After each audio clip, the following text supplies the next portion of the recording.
Good morning guys. So down here at Royal Alloy HQ, down at the unit, and you can see that we're doing a job today which is the steering bearings. So these GT125s, and I think some of the other older Royal Alloys, I'm not sure about the new ones, but they're notorious for having problems with the steering bearings, the top and bottom steering bearings. If you remember one of my old videos, the blue machine that I took that in for an MOT at College Motorcycles in Stockport, and it failed the MOT for notchy steering, right? Notchy steering bearings. And Eric, the mechanic there, he loosened off the top nut, quarter of a turn, and he put it through the MOT. But apparently these things are notorious for having problems with the top and the bottom steering bearings, and it's due to the grease. The grease they use apparently is not very good quality, or it's the wrong grease or something, I don't know. Or sometimes they just forget to put grease on the bearings out of the factory, which isn't good. So on the Lake District tour a couple of weeks ago, was coming back, and all the way through the weekend the steering felt a little bit stiff. Didn't feel like it was gliding properly, and it felt a little bit awkward on the corners. So I knew something had to be done. So got back, and as you can see, we've whipped off the headset, we've whipped off the horn cast and the front mudguard. And I'm going to show you how I've done that. Dead easy. There's loads of videos online. Tony's Garage has got one up showing you how to do it. There's a couple of others as well, but it's basically 8 screws that screw from the back. I'll just show you that. Okay guys, so like I say, there's lots of videos online showing you how to undo the horn cast and the glove box and the front mudguard, but the easiest way I found of doing it is you've got 2 at the top there for the top part of the horn cast, one either side. You've got 2 at the bottom here, about halfway down on the inside of the glove box. This is on the 125, by the way. So one there, and then that's your horn cast that comes undone, and then these 2 here, one there, just come around the other side, you'll see they're still in place. So they're the top part of your mudguard, and then down here are the other 2, they're hidden behind here on the second floor runner there, just there, one either side, right?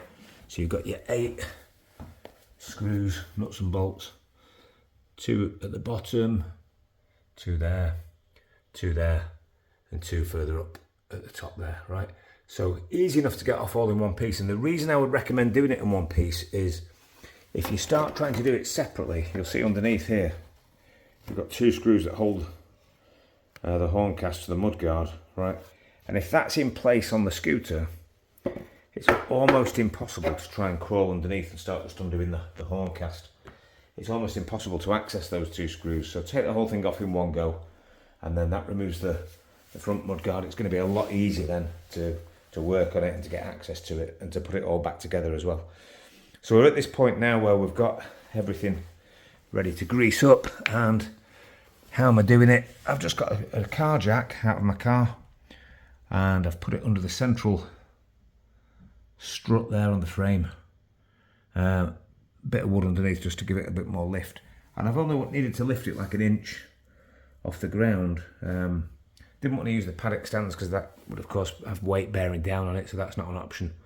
But here you can see that I've dropped the front wheel down a couple of inches, got access to the bearings there, and the lower bearings here, I've cleaned them up a little bit. They were absolutely caked in very thick kind of toffee grease, which was absolutely filthy and just not very, it obviously needs doing, due a good grease up. And at the top here, I've got the bearings out already. Now, was it easy getting them out? No. Let me show you these pictures.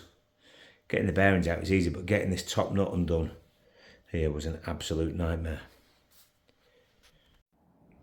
So this nut and this bottom nut, they were so tight, and I really struggled to get them off. And you can see from this picture, I put an old bolt through the hole in the stem on the forks, and then I put the iron bar, a bit of iron pipe over the top of it. I had to use that as a breaker bar, get the adjustable spanner just holding the nut, and just put opposite forces on, and eventually I cracked it open, but it did take a while. You can see the length of the bar there that I had to use. I had to use a little bit of WD-40 as well, but eventually we got it undone, and you can see it's a little bit gritty, but it is unwinding.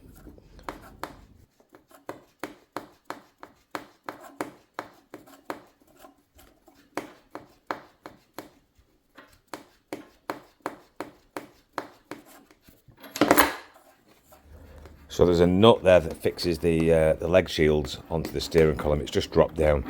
You do need to loosen that nut to give your leg shields a little bit of play if you want to move them around, but it's just dropped down behind the column there. I'm just fishing for it with my fingers.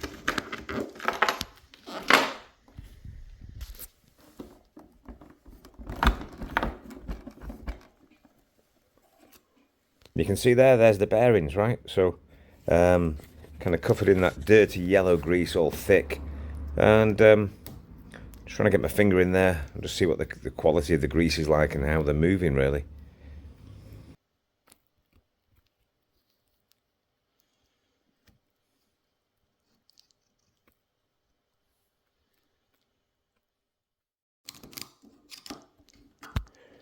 So we'll get them out, we'll pry them out. There we go.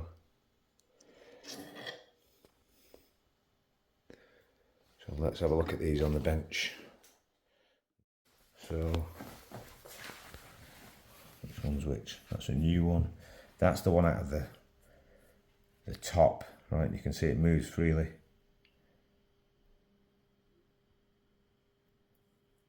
Very, very smooth. So I'm just going to put that back in and assume that the races at the top and the bottom are good. Okay. Okay, guys. So if you see in there, that's the race of the top bearing there. And I've run my finger around the inside of it. There's no pits, there's no marks, there's no rust. So there's nothing to make me believe that the bearings need replacing as such. They just need regreasing. Down at the bottom, having given that one a wipe down, again it's moving freely. There's no grinding or crunching or anything. It feels good. There's no excessive play. So again, I'm just going to regrease it, and saves me having to drop the forks right out. It's just a lot easier. And I have a sneaky feeling that the reason it was notchy, it was over tight at the top. It was so tight and rusty, and I think it was just getting tighter and tighter with rust. Maybe, I don't know, but it was just very, very tight. So we're going to re-grease them and hope we can get away with that. Okay. Guys, just a side note, a very important disclaimer and warning. And first thing is, if you are doing your bearings yourself, never put new bearings into an old race, right? An old cup. Always use matching ones, brand new ones. So if you're putting new bearings in, you need a new one of these as well. That's a bugger to put in, but there is a little short on my channel showing you how to pull it out with a couple of basic tools, right? So that's the first thing. Second thing is, please remember, I'm not a professional, I'm an amateur just finding my way, and I'm not giving out advice on how to do things. So if you decide to attempt these jobs yourself, you're doing it on your own risk. Nothing to do with me, right? If you're unsure, get a mechanic to do it. And I'm just having a go and finding my way, right? That's what the channel is all about, guys. But new bearings, new race, that's the rule, apparently. I'm going to use this, right? So we've got this marine grease. You can find lots of videos online recommending different greases, but from all the research I've done, this is meant to be the best one, marine grease. Its specification is NLGI2, right? And they use it for steering parts and for propeller shafts on yachts. So that's how good this stuff is. Water resistant, doesn't get washed out easily. It feels a little bit thin when you squeeze it out of the tube, not like a thick grease, but I'm guessing that it thickens up over time, and it does get the best reviews online for mechanical stuff as well. So I'm going to give that a try, right?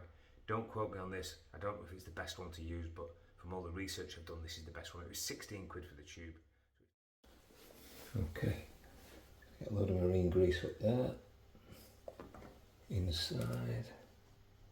See, it's a little bit thin and watery on the appearance of it, but it's certainly got the spec that we need.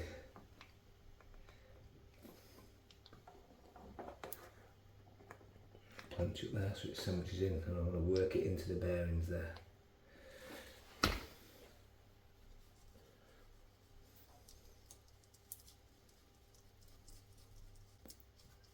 Feels a little thinner than like normal mechanics grease, but the spec on this is meant to be the best, as I say, so we'll give it a try. Worst case scenario is we have to redo it, but I can't see this stuff failing.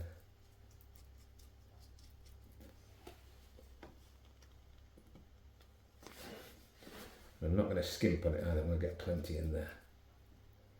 work it in.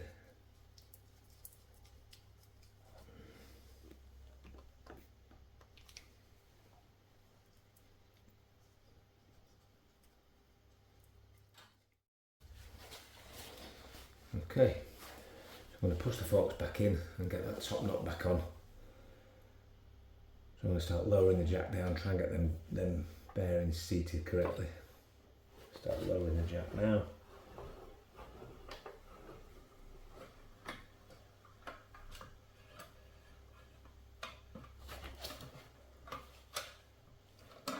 Okay, so remove the jack, and now we should be able to jig them forks back into place.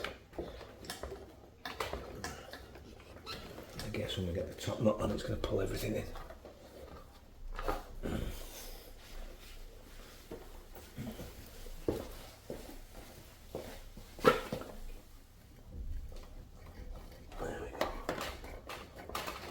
T's on there.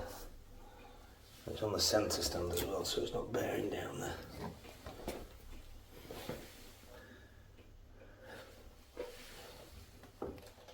Once it gets weight on it, it's going to pull everything up. Nice inside there. Okay, let's get that nut on and try and tighten it up. So guys, look, that's the old one, the old lock nut with the one that you used the C-spanner for. That's a new one that I'd already ordered with some bearings probably 12 months ago to have in as spares. So you can see the difference. The corrosion on that one is terrible. I'm going to put the new one on so it's rust free and not over tighten it. Okay guys, so just before we put the top nuts back on, one final packet of grease in there, just for good measure. And we're going to put the cover on first. Yeah, and then the nuts on top.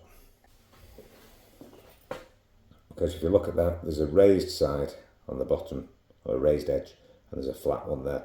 The flat edge goes on the top, and the raised edge there at the bottom sits inside the rubber cup in there, so it doesn't. Okay, so I'm just going to put a little bit of Loctite blue on that nut, just for peace of mind, not too much.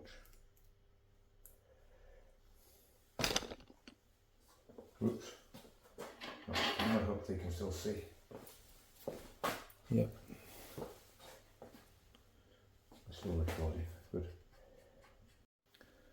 Okay, so I've got my pinch bolt ready to put the steering top back onto the stem. Just going to lift that back up there, nice and easy. Pop it over the top.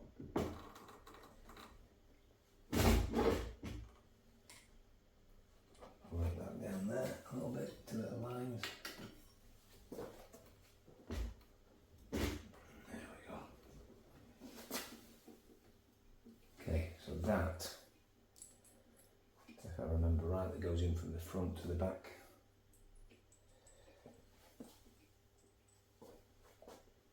So it goes in that way. Slip that in there.